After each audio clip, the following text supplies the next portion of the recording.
my God, I got into Harvard. So today I want to talk about how I got into Harvard. It is one of the most proud things I've ever done. I had wanted to go to Harvard for my entire life. I have my Harvard diploma over here. So I guess for all you haters, this is proof that I did it. I didn't know that if you don't graduate with like honors, it doesn't say what major you studied in. If I know that, I might have studied harder, honestly. This 2009, imagine that. The iPhone had just come out, some Black Eyed Peas song was probably #1 on the radio. So I was in high school, and I guess the first thing we should set up in saying is that the Harvard admissions officer, they come to our high school. We go to a good public school system, and so the admissions officers from like Penn, Harvard, Princeton, they all came to our school, and if you were interested in applying there, they would answer any questions, give out business cards, share their email. So you kind of felt like you were meeting who would be looking at your application. It made the application process feel a little more personal. So yeah, super fortunate to be in a school where we had that opportunity. The Harvard admissions officer came, and yeah, he was an intimidating guy. Super tall, deep voice. Yeah, you just like felt his presence in the room. And I remember like the Penn or the Princeton admissions officer, they were a bit softer. They knew we were just like anxious, nervous high school students. But the Harvard guy, he was a cool dude. Like he really commanded presence and honestly intimidated the shit out of me. Like he had seen everything. How am I supposed to do like anything that's supposed to impress that guy? I asked him like how to like contact the admissions office, because I tried calling and I got like some automated fax machine like thing. I think he made some joke about like, dude, like you can't even figure out how to like, look up a phone number on the internet. What are you doing in this room, man? This is the first interaction I had with this guy who's gonna look through my application. I had my problem before me. I was like, okay, this is what I'm gonna have to overcome somehow. That was in October of 2009. If you go to Harvard's website, they have like a senior overnight stay program where they will let any seniors like stay on campus, attend some classes, and kind of give you a feel of what it's like to be a student there. And so my mom said, hey, like go call Harvard, set that up, and while you're there, ask them for an interview. So I called them. I'm a senior, I would really like to visit. I don't have any friends I can stay with. Can you give me a host? And they're like, yeah, sure. So they gave me a host. And then I was like, oh, also, by the way, like, do you have times for interviews? And they're like, yeah, we do. Like, oh, I guess I'll do it in the morning of like the following day. And they're like, all right, cool. Yeah, we set that up. And I'm like, oh shit, all right. I'm going to Harvard then. In November of 2009, we drove up and I met the host and he was super nice, met his buddies, and I saw some of my friends who were at Harvard from the year before me. We hung out, they took me around. We went to the dining halls and I met their roommates. It was like a fun time. Everyone I was meeting were freshmen, so they were like, hey, like where are you from? And I was like, oh, I'm just a high school student here. I'm visiting. They're like, oh, okay, bye. And so I was like, oh, well, like that's rude, I guess. But I guess when you're a freshman, you're meeting everyone, and you're like, I ain't got no time for no high school seniors. I remember I had breakfast with one of my high school friend and like her roommate group. One of her friends stayed behind and like walked me to the admissions office because she was like, hey, like your interview's coming up. Oh, I know where to take you. I have some free time. Let's go. And I was like, all right, cool.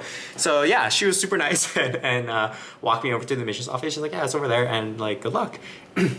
So I went to the admissions office and I was like, hi, like I am here for an interview. And they're like, oh, okay, yeah. So fill out the sheet. And the sheet asked me like what my name is, what my interests are, what I would like to study, what I would like to talk to the admissions officer about. Because like at this point, I hadn't even applied. Like they don't know who I am. And I'm 100% sure like down the hall, I saw my admissions officer, right? Like the intimidating one. I was like, oh, fuck. Like, what if he interviews me? Oh shit, please don't have him interview me. I'm going to shit my pants, dude. And luckily he didn't, right? Like he's my admissions officer. I don't think he's allowed to interview me. So I was in an interview with another lady, and she was super nice. And we had just a fun chat, right? Like we talked about like some of the stuff that was on my paper, because again, they don't know who I am. I haven't applied yet. Like the only thing they have to go by is like just some sheet of paper on like where I hand wrote like things I'm interested in. I talked to her about some Korean dramas that I have been watching recently and how it has like been so awesome in my life. I talked about Lee Shin because I saw a Korean drama about Lee Shin, and for those of you who don't know, he's the most famous Korean person ever lived. He's our George Washington. Yeah, Lee Shin, he single-handedly like fought off the Japanese in 1592 when Japan invaded Korea, and he is like the most iconic hero Korea has. And then I talked to her about like some K-pop star guy named Lee Seung-gi, because like he's like good at singing, he's good at acting, and he's like a TV host, so he's like a triple threat. And so I was like, dude, like this guy, like as a Korean dude, it's really cool to see a famous, talented Korean dude, which I don't get a lot of in America. I think that's the message I was trying to convey. I'm at a Harvard interview, like talking about K-dramas. Those were like the ones that really stand out in my mind. I'm pretty sure I talked about academics. I'm pretty sure I said like, oh yeah, I'm a really smart student. I take my academics really seriously. So at the end of that conversation, it was about 45 minutes long. She said, I rarely meet kids your age who are as multidimensional as you are, and I find the more multidimensional that they are, the more impact they leave on their environments. And I was like, holy crap, what does this mean? Is this a sign? I went back home and I was like, damn, maybe like I have a shot. I told my family, obviously, and my brother was super impressed. He was like, dude, that probably means you have a really good chance of getting in if she said that. So that was November 2009. December of 2009, I applied December 1st. At this time in history, Harvard didn't have any early admissions, so you had to apply regular, but they had on their website saying like, if you can apply by early December, like December 1st, that would be beneficial for you because we have more time and care to be able to look at your application. Later, when I went to Harvard, I worked in the admissions office and the mail sorting room for like a month or something, and yeah, the admissions officers are like, the sooner you send it in, the better, because like the volume is less at that point. So they can just give it a little more of that extra attention. And I have friends at Harvard who applied like the last date and they still got in. So it's not anything like that. And the admissions officer, yeah, like they're gonna give every application like the time that the application deserves. But if you can do it early, definitely send it in early. So I applied early December, and within about a week, they had matched me with an alumni interviewer. So the one that I did at the admissions office is kind of like an informal one that you have to request. But if Harvard has like the time and the alumni network, then I'll also put you up with like an alumni interviewer, and it's like a bit more detailed. So the alumni interviewer, she was like, bring your report cards, any community service thing, anything that you want to talk about that like shows off your personality. So I like drove over to her house. It was like not too far from where I lived. Nice people from my neighborhood. I sat down and I gave her my materials, and we just started going through one by one and just started talking. There are pretty much 4 things that I think I really remember talking about. The first one I talked about was how I taught myself how to play piano. And this was like a philosophical thing on the importance of music in my life. So I have been playing violin since I was in 4th grade, and I had gotten like decent achievements off of it. Like I was in area all-state 2nd violin, right? Like if you're good, you're gonna be in all-state, and if you're good, you're gonna be in 1st violin. I was in area all-state 2nd violin, so I was just like chilling. It was a super fun experience. I really look back with fond memories. And there are some really dope times when like you just can't recreate what the feeling of like just being in an amazing orchestra feels like. Like to be part of that, like we played some shit that I was like, whoa, what? That is a musical experience I have never ever felt in any other setting. But I'm not like really into violin. Like what cool songs are there on violin? Like people want to play songs that like they want to make their own music that they can relate to, that they can copy. I never really got into it. I just felt like I was like forced to. So we had a piano at home, and I started learning some sheet music. Whoa, all of a sudden I can play pop songs that I heard on the radio. I can like learn new songs that I wanted to learn at my own pace. That's really cool. Music, I can make my own music. Wow, what a thought. I told her about how I taught myself how to play piano because it shows the interview that I'm like a go-getter, that I like to learn on my own, and I find fulfillment, and like the difference between instruments that you are told that you need to play versus ones that you learn how to just play yourself. It's it's a big spectrum, right? And the second thing I talked about was the first dinner party that I held after attending a French cooking school. So I ended up minoring in French. I'm a really big Francophile, and one of the things I love is cooking because my mom's super good. So I went to like a French cooking school in Manhattan, and it was one of the most fun things I've ever done. This French cooking school was so freaking hard, but it was where I learned my first basics of how to chop things, how to like use different knives, and it was the freaking hardest thing ever. Like I didn't know anything about cooking. I had no idea what I was doing there. And it was so funny because like the meals we made were amazing, but like the class was like from 10 a.m. to 3 p.m. on Saturday, so it's like 5 hours long, and they had a lunch break, and they served the shittiest food, which was like so ironic. Like we're in this like nice elite cooking school institution, but then the lunch that you get is just like dog food. And I was like, what the heck? Like that made me want to try harder at cooking better, because I was like, I don't want to eat this. But there was one dish, just one dish, and I was like, you know what? I think I can make this one. It was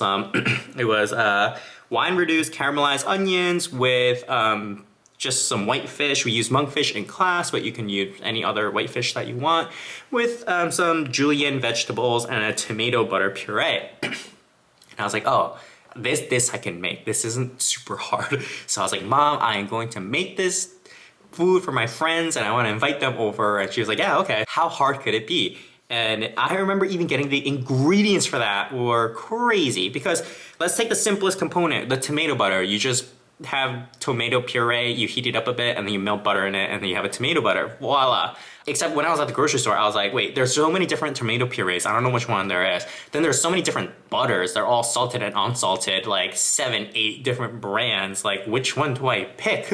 Yeah, I was like cooking this at home. I never made so many things on like a mass scale. Like my mom was helping out, and I was like, Mom, like, does this look right? And she's like, I don't know. I don't know how to cook French food. And I was like, oh crap. Like, so we somehow made it through. One of our friends was vegetarian, so we made them like a portobello mushroom instead. Like, I think my mom technically did the cooking, and I was like the chef being like, hey, I need this. And yeah, so somehow we pulled it together. We presented it. I was so nervous. That's the first time I ever cooked for other people. And my friends, they were like, holy crap, like you made this? Like, you know, when your friends, there's the difference between them being like, oh yeah, it's good, because they like feel bad for you. And then there's like, oh my gosh, this is really good. And they're like actually impressed. They were actually impressed. And I was like, I didn't even know how we even pulled this off.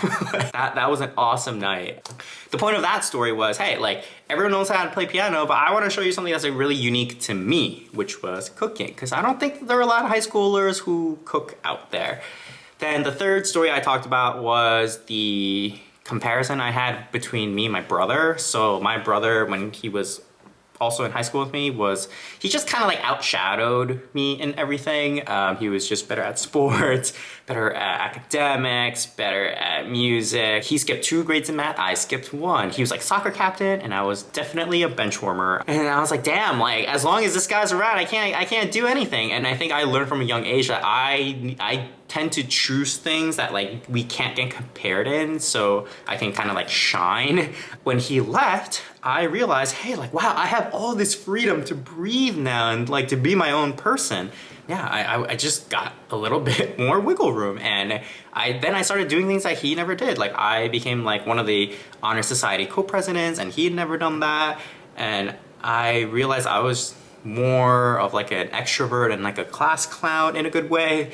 So I was talking about identity, and then the last thing I talked about was why Harvard, and this is just like a really short, simple story. I said, I went to Harvard, I stayed overnight with a student there, and when I told students, hey, I'm just a high schooler, they didn't want to talk to me, and I really wish I could just start talking to them as friends at Harvard. Short, sweet, personal story, yeah, like it's simple. Like over all this, we talked for an hour and a half, but those are the 4 great stories that I still remember from that time. So she was like, okay, great, this was good. When your second quarter report cards come out, please let me know, because we want to see that you're keeping up with your academics. And I was like, yeah, sure, okay. And then that was that. A couple months later, my second quarter report cards came out. So this must have been like January, February. And I honestly, like I only followed up because I got amazing grades that report card. I think I had like a couple A+. Like, and if I had, I would have conveniently forgot to follow up with them. I called them home, and the husband had picked up. And I was like, hi, like, my name is Dong, and your wife interviewed me. And he was like, oh my gosh, like, you're Dong? Like, my wife hasn't stopped talking about you. And I was like, wait, what? What? He was like, okay, she's not here right now, but why don't you come over, drop it off, and then like I'll deliver it when she gets home. And so I was like, okay. So I went over, and me and the husband, we chatted for a bit. It was nice because it was a little more informal. We were just chatting. And he was saying like, hey, like, how's it going? And I think he felt for me as just like a high school kid, like doing college applications. And I ended by saying, yeah, and I'll let you guys know if I get it. And he's like, oh, don't worry, we'll know before you do. And I was like, oh my God, what the heck? Fast forward to April, the admission decisions came out on April 1st. And I could not get out of my mind. So I called up a friend and we went to, like, PepsiCo has their headquarters nearby. So we went to there and like threw around a Frisbee, walked around, talked about some stuff. I just needed to get my mind off of it. I drove so slowly and I got home right at 5 because the Harvard admissions was supposed to come out exactly at 5 p.m. on April 1st of 2010. And I'm waiting and I'm waiting, and I got rejected to some other Ivy Leagues because they all came out that day. So many websites are crashing. And I'm waiting and no news. So I called one of my friends and I was like, hey, like, did you like hear back from Harvard yet? She's like, yeah, I heard back. Like, don't worry, you should hear back soon. Just hung up on me. I'm like, okay. And then at 5:10, there was an email from Harvard. And nothing in the subject line. And I was like, oh my God. It says in the subject line, if you have trouble seeing this, like, do something else. And I clicked it, and then it said, we're pleased to inform you that the Harvard admissions office has agreed to give you a spot in the class of 2014. I read that over and over, and I just like jumped, I ran around the house like I had scored the winning goal at the World Cup. Oh my God. I got into Harvard. My dad was there and he was like, what? And then I had him read the email. I was like, Dad, right? Like, it said I got in, right? He's like, oh my God, we got in. So we called my mom, she was out of the house. We called her like 10 times and then she finally picked up. I was like, oh my God, I got into Harvard. When she came home, she was like, yeah, when she saw that there was like 10 missed calls, she knew that it was good news. And then the alumni interviewer, they called. So I talked to the husband first. They called me and I talked to the husband and he said, hey, I have never seen my wife work so hard to get a student in than what she did for you. And I was just like, oh my God. And then I talked to the actual interviewer and she was like, yeah, like, congrats on getting in. Like, you did all the hard work. And I was like, no, like, thank you for making my dreams come true. She's like, no, like, that's all you. I could have cried with joy that day. I went to admitted students weekend. My friend, the only other friend that got into Harvard with me from my class, like, we went together. I was like in the admissions office, like getting the packet, all the materials for the accepted students weekend. The girl giving me the stuff was like, oh my gosh, like, your admissions officer, he's in this room, he's right there. And I was like, oh, it's the guy, it's the intimidating admissions officer. And I was like, oh my God, what? Like, but now I'm on the other side, like, I impressed him, I did it. So I have to go talk to him, I have to, right? So I was like standing in line, like waiting to talk to him. He's like, you know, chatting up all these random people. And then some lady right next to him was like, oh, hey, like, do you need any help? And I was like, oh my gosh, miss, like, you interviewed me. You're the, like, I talked to you back in October. And she's like, oh, hey, yeah, wow, congrats, how's it going? Yeah, welcome, congratulations. My admissions officer, I want to talk to you. She's like, oh yeah, cool, awesome, like, congrats again. And then, yeah, I talked to my admissions officer. I was like, hi, I'm Dong. And he's like, oh, hey. We shook hands, and he's like, you were a favorite from the start. And I was like, what? No, how did I get so fortunate? I told him, hey, thanks for making my dreams come true. He's like, nah, dude, like, so yeah, that's the story of how I got into Harvard. It makes me relive some of these moments. That's crazy. But in my next video, I will talk about how hard Harvard was and how it pushed me to the brink of the most depressed I've ever been in my life. It's not all roses going to some place like Harvard. Anyways, VIP, thanks for watching, and I hope you enjoy. Thank you.